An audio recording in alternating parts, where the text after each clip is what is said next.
Hello बच्चों, कैसे हैं आप लोग। आज की क्लास बहुत ही इंपॉर्टेंट होने वाली है क्योंकि इस क्लास में मैं आपको पढ़ाने वाला हूं आपके बुक का 5 ऐसा क्वेश्चन मैथ्स का जो बहुत ही इंपॉर्टेंट है। इसमें कुछ ऐसे भी क्वेश्चन हैं जो हर साल एग्जाम में पूछे जाते हैं। तो आपने करना क्या है, इस वीडियो को कंप्लीट वॉच करना है और इस वीडियो में जो भी क्वेश्चन बताए गए हैं इन सारे क्वेश्चन को आपने प्रैक्टिस करना है। तो आइए इस वीडियो को स्टार्ट करते हैं और सीखते हैं। क्या एक ऐसी आम की बगिया बनाना संभव है जिसकी लंबाई चौड़ाई से दुगनी हो और उसका क्षेत्रफल 800 मीटर स्क्वायर हो? यदि है तो लंबाई और चौड़ाई ज्ञात कीजिए। इस क्वेश्चन को सॉल्व करने के लिए सबसे पहले आप लिखेंगे, आपने करना क्या है, लिख लेना है माना कि आपने क्या मानना है। देखो क्वेश्चन में क्या है, चौड़ाई लंबाई जो है वो चौड़ाई से कितनी है, दुगनी है। इसलिए हम लिखेंगे माना कि बाग की चौड़ाई, क्या माना हमने, माना कि बाग की चौड़ाई x मीटर है। बाग की चौड़ाई अगर x मीटर है, इसलिए बाग की लंबाई जो है वो क्या हो जाएगी, दुगनी है। तो बाग की लंबाई हो जाएगी दुगनी यानी 2x मीटर। और क्वेश्चन में क्या दिया हुआ है, क्षेत्रफल। क्वेश्चन में पहले से दिया हुआ है, प्रश्न से अगर देखें तो क्वेश्चन में पहले से गिवन है क्षेत्रफल कितना है, देखा जाए तो 800 मीटर स्क्वायर। और बाग की चौड़ाई, लंबाई अलग है चौड़ाई अलग है, तो ये क्या होगा, क्षेत्रफल का मतलब हम जानते हैं कि होता है लंबाई गुने चौड़ाई। क्या होता है, लंबाई गुने चौड़ाई। कितना है, 800 मीटर स्क्वायर। लंबाई को हमने क्या माना है, 2x, चौड़ाई x और लंबाई 2x। तो हम क्या लिखेंगे, लंबाई यानी 2x गुने x और ये क्या हो जाएगा 800 मीटर स्क्वायर। इसको सॉल्व करेंगे तो ये क्या होगा, 2 से इसको कैंसिल कर देंगे तो ये कितना हो जाएगा 400। और x को x से मल्टीप्लाई करेंगे तो ये हो जाएगा क्या, एक्स स्क्वायर। क्या हो जाएगा, एक्स स्क्वायर 400 मीटर स्क्वायर। यहाँ से अगर x की वैल्यू फाइंड करेंगे तो ये क्या हो जाएगा, एक्स स्क्वायर इक्वल्स टू, इसको लिख सकते हैं 20 मीटर का होल स्क्वायर। स्क्वायर से स्क्वायर कैंसिल करेंगे तो यहाँ x की जो वैल्यू है वो आ जाएगी 20 मीटर। अतः हम कह सकते हैं कि बाग की चौड़ाई, क्या चीज़ की चौड़ाई, बाग की चौड़ाई जो है वो कितनी है 20 मीटर। और बाग की लंबाई जो है वो कितनी है, बाग की लंबाई 2 गुने 20 यानी कि 40 मीटर। अतः हम कह सकते हैं कि ऐसा बाग बनाना संभव है। क्या परिमाप 80 मीटर तथा क्षेत्रफल 400 मीटर स्क्वायर का एक पार्क को बनाना संभव है? यदि है तो उसकी लंबाई और चौड़ाई ज्ञात कीजिए। आइए इस क्वेश्चन को सॉल्व करते हैं। सबसे पहले आप लिखेंगे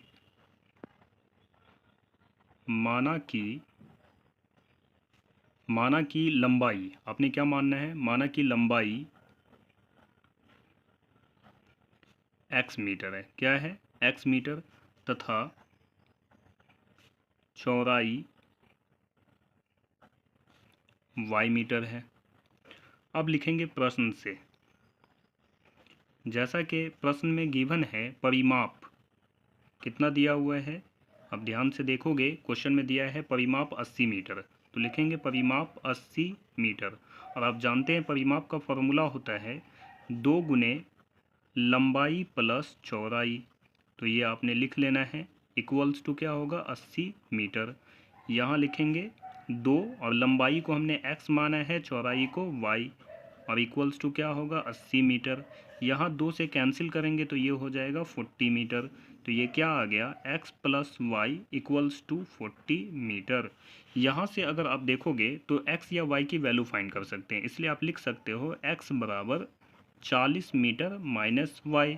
और x को हमने क्या माना हुआ था, लंबाई, यानी हम कह सकते हैं अतः x यानी कि लंबाई कितना हो गया 40 मीटर माइनस y यानी कि चौड़ाई। आगे बढ़ेंगे पुनः, आप देखेंगे क्वेश्चन में गिवन है क्षेत्रफल। तो आप जानते हैं क्षेत्रफल क्या दिया हुआ है 400 मीटर स्क्वायर। और क्षेत्रफल का फॉर्मूला क्या होता है, आप जानते हैं लंबाई गुने चौड़ाई। तो इसको सॉल्व करेंगे, 400 मीटर स्क्वायर आपने लिख लेना है। यहाँ आप देख सकते हो लंबाई हमारे पास कितना है 40 मीटर माइनस वाई, तो आप लिख सकते हो 40 माइनस वाई, ये हमारी लंबाई है।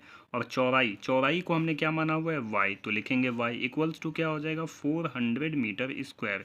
इसको मल्टीप्लाई करेंगे तो क्या हो जाएगा 40y minus y square equals to 400 meter square.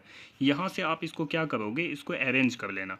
Minus y square यहाँ जाएगा, इस साइड करेंगे उसको तो प्लस वाई स्क्वायर हो जाएगा, तो ये हो गया वाई स्क्वायर। अब प्लस 40y उधर जाएगा तो क्या हो जाएगा, माइनस 40y। और ये तो ऑलरेडी इस साइड है तो ये प्लस का क्या रहेगा 400, ठीक है, इक्वल्स टू क्या हो जाएगा 0। अब इसको क्या करना है, फैक्टराइज करना है। तो 400 है, इसको फैक्टराइज करोगे तो ये कुछ ऐसे हो जाएगा y square minus 20y minus 20y plus 400 equals to 0। यहाँ से आप क्या करोगे, y कॉमन लोगे, तो y कॉमन लेंगे तो क्या बचेगा y माइनस 20, और यहाँ से माइनस का 20 कॉमन लेंगे तो क्या बच जाएगा y माइनस 20 इक्वल्स टू 0। यहाँ से आगे सॉल्व करेंगे तो ये क्या होगा y माइनस 20, और ये क्या बच जाएगा y माइनस 20 इक्वल्स टू 0। यहाँ से आपने इसको फर्दर सॉल्व कर देना है, तो y माइनस 20 इक्वल्स टू 0, यानी y इक्वल्स टू क्या हो जाएगा 20। यहाँ भी करेंगे तो y इक्वल्स टू क्या हो जाएगा 20। अतः आप लिख सकते हो, अतः आप लिख देना, अतः जो हमारे पास है लंबाई है वो क्या हो जाएगी, लंबाई की अगर बात करें तो लंबाई क्या था 40 माइनस वाई। तो हम देखेंगे 40 माइनस वाई की वैल्यू हमारे पास क्या है 20। 40 माइनस वाई, तो यहाँ से 20 माइनस करेंगे तो क्या आ जाए 20 मीटर। इसके बाद आप देख सकते हो कि लंबाई कितनी है 20 मीटर, और वाई यानी कि चौड़ाई। तो लंबाई और चौड़ाई दोनों कितना हो गया, लंबाई 20 मीटर और चौड़ाई भी कितनी हो गई 20 मीटर। अतः आप कह सकते हो कि ऐसा एक पार्क बनाना संभव है। दो क्रमागत धनात्मक पूर्णांक ज्ञात कीजिए जिनके वर्गों का योग 365 हो। तो आइए इस क्वेश्चन को हल करते हैं। सबसे पहले आप लिखेंगे, आपने मान लेना है,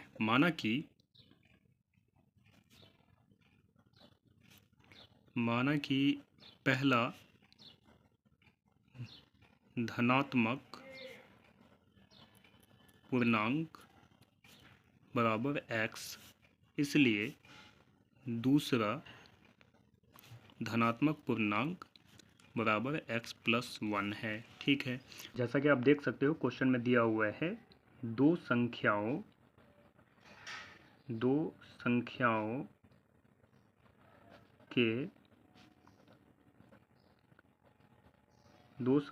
के वर्गों का योग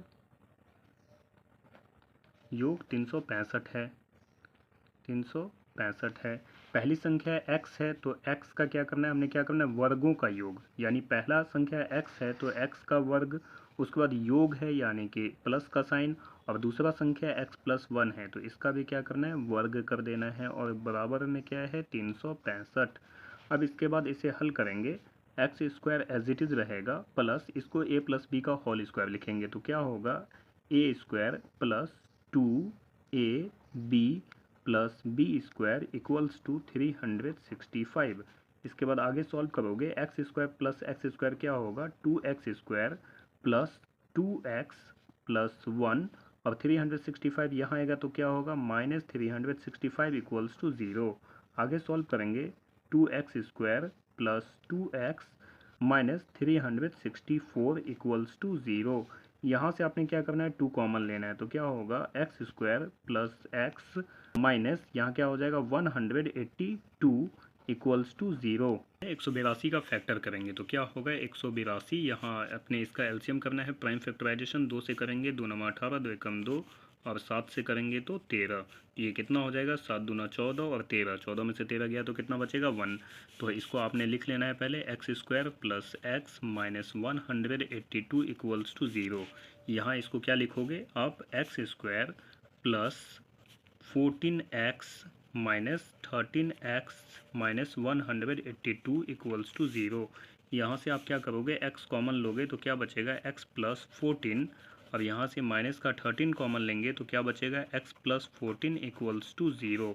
यहाँ आगे बढ़ेंगे तो क्या होगा x प्लस 14 को कॉमन करेंगे तो क्या बच जाएगा x माइनस 13 इक्वल्स टू 0। यहाँ से फर्दर सॉल्व करेंगे x प्लस 14 इक्वल्स टू 0, यानी x इक्वल्स टू क्या हो जाएगा माइनस 14, और यहाँ x माइनस 13 इक्वल्स टू 0, यानी x की जो वैल्यू है वो क्या हो जाएगी 13। क्वेश्चन में हमें दो धनात्मक पूर्णांक ज्ञात करना था। क्या धनात्मक पूर्णांक, इसलिए x का वैल्यू माइनस का 14 नहीं हो सकता है, अतः x का वैल्यू जो होगा वो 13 सही होगा। इसलिए हम लोग लिखेंगे अतः पहला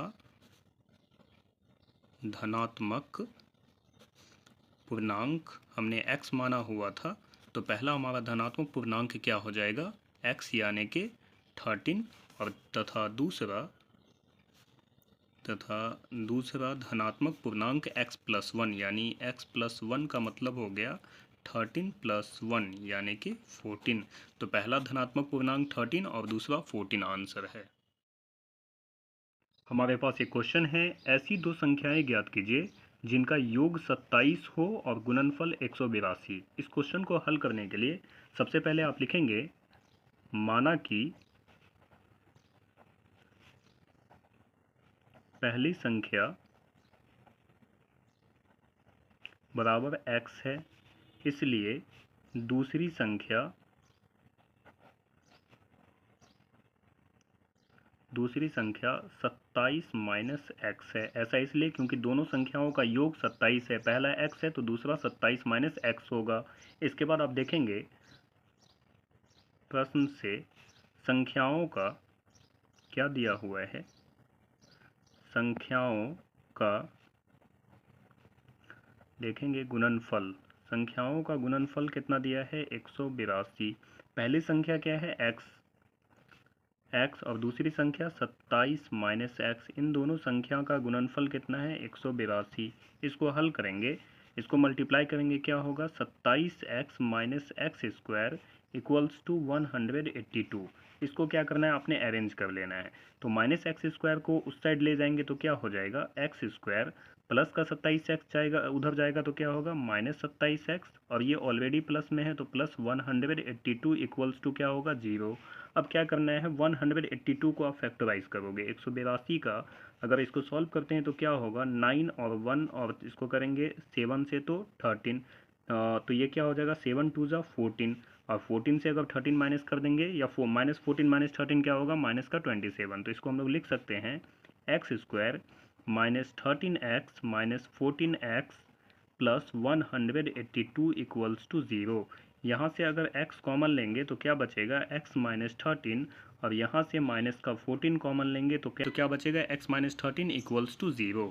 यहाँ से आप क्या देखोगे कि x माइनस 13 अगर हम कॉमन ले लेते हैं तो क्या बचेगा x माइनस 14 इक्वल्स टू 0। यहाँ से फर्दर सॉल्व करेंगे x माइनस 13 इक्वल्स टू 0, इसलिए x की जो वैल्यू है वो क्या होगी 13, और यहाँ x माइनस 14 इक्वल्स टू 0, इसलिए x की जो वैल्यू है वो क्या हो जाएगी 14। अतः आप लिख सकते हो, अतः पहली संख्या, अतः क्या लिखेंगे पहली संख्या x यानी कि 13, और दूसरी संख्या क्या हो जाएगी, अब यहाँ से सॉल्व करोगे तो भी आपको निकल जाएगा। दूसरी संख्या हमने क्या लिखा हुआ था 27 माइनस एक्स, तो क्या लिखेंगे 27 माइनस एक्स, तो एक्स की वैल्यू अगर हम 13 लेते हैं तो यहाँ से 13 माइनस करेंगे तो क्या आ जाएगा 14।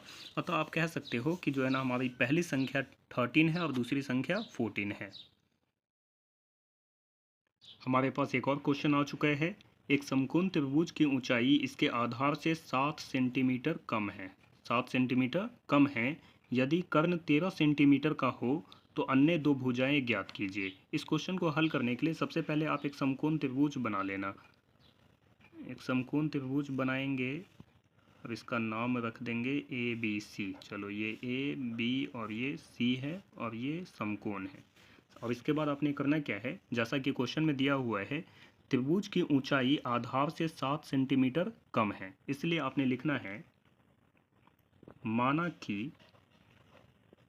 माना कि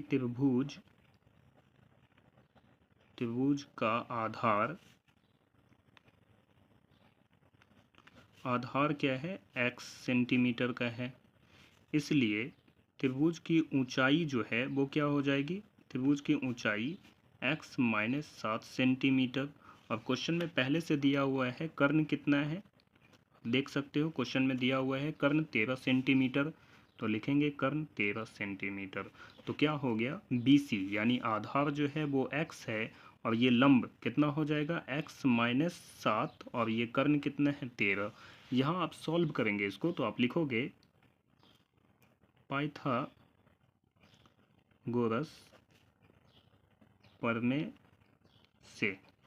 पाइथागोरस प्रमेय क्या कहता है, सबसे पहले देखेंगे क्या होता है, कर्ण का वर्ग बराबर लंब का वर्ग प्लस आधार का वर्ग। तो सॉल्व करेंगे, कर्ण कितना है 13 तो 13 का वर्ग होगा और लंब कितना है, लंब आप देख सकते हो x माइनस 7 तो x माइनस 7 और आधार क्या है x तो x का वर्ग। इसको हल करेंगे, 13 का वर्ग 169 और इसको a माइनस बी का होल स्क्वायर पे हल करेंगे तो क्या होगा a square minus 2ab plus b square and plus x का स्क्वायर। इसको हल करेंगे 169 एज इट इज़ रहेगा और इसके बाद इसको सॉल्व करेंगे तो एक्स स्क्वायर और ये क्या हो जाएगा minus 14x plus 49 plus x square. इसको हल करेंगे तो 169 और प्लस का 49 यहाँ माइनस करेंगे क्या हो जाएगा माइनस 49 और एक्स स्क्वायर को ऐड कर देंगे 2x स्क्वायर माइनस का 14x और इसको यहाँ से सब्ट्रैक्ट करेंगे तो क्या हो जाएगा 120 इक्वल्स टू, यहाँ से 2 कॉमन ले लेते हैं तो एक्स स्क्वायर माइनस 7x और 2 से इसको कैंसिल कर देंगे क्या हो जाएगा 60। अब क्या बच गया 60 equals to x square minus 7x। इसको क्या करना है आपने अरेंज कर लेना है तो X square as it is रहेगा minus 7x as it is रहेगा प्लस 60 को यहाँ ले जाएंगे माइनस 60 इक्वल्स टू 0। यहाँ पर 60 है, इसको फैक्टराइज करेंगे तो क्या हो जाएगा 60 का फैक्टराइज 2 से करेंगे 30 और यहाँ से 2 से 15, प्राइम फैक्टराइजेशन में 3 5 ज़ा 15 और 5 1 ज़ा 5। इसको हमने लाना क्या है माइनस का 7 तो आप देखोगे 2 2 ज़ा 4 4 3 ज़ा 12, 12 से 5 माइनस करेंगे क्या आ जाएगा 7। तो आप इसको लिख सकते हो x square minus 12x plus 5x minus 60 equals to 0। यहाँ से x कॉमन लेंगे तो क्या बचेगा x माइनस 12 प्लस 5 कॉमन लेंगे तो क्या बचेगा x माइनस 12 इक्वल्स टू 0। यहाँ आगे बढ़ेंगे x माइनस 12 कॉमन होगा तो क्या बचेगा x plus 5 equals to 0। Further solve करेंगे x माइनस 12 इक्वल्स टू 0 यानी x की जो वैल्यू है वो क्या होगी 12 और यहाँ x प्लस 5 इक्वल्स टू 0 यानी x की जो वैल्यू है माइनस 5। चूँकि किसी भी त्रिभुज का भुजा ऋणात्मक नहीं होता है इसलिए x की वैल्यू माइनस 5 नहीं होगी। अतः आधार जो है, हमने आधार को x माना हुआ था, अतः आधार जो है वो क्या हो जाएगा 12 सेंटीमीटर। अगर आधार जो है ना 12 सेंटीमीटर है इसलिए हमारी ऊंचाई जो है वो क्या हो जाएगी, ऊंचाई क्या था आप देख सकते हो ऊंचाई क्या है x माइनस 7 तो क्या लिखेंगे x माइनस 7 सेंटीमीटर और x की वैल्यू क्या है 12 तो लिखेंगे 12 माइनस 7 सेंटीमीटर यानी ये सब्ट्रैक्ट करने के बाद क्या आ जाएगा 5 सेंटीमीटर। अतः आधार जो है वो 12 है और ऊंचाई कितना है 5 सेंटीमीटर। ये हमारा आंसर है। मैं उम्मीद करता हूँ आपको ये सारे क्वेश्चंस अच्छे से समझ में आ गए होंगे। तो अब आपने करना क्या है, इन सारे क्वेश्चंस को कॉपी में नोट करना है और इन सारे क्वेश्चंस की प्रैक्टिस करनी है। तो चलिए मिलते हैं नेक्स्ट क्लास में।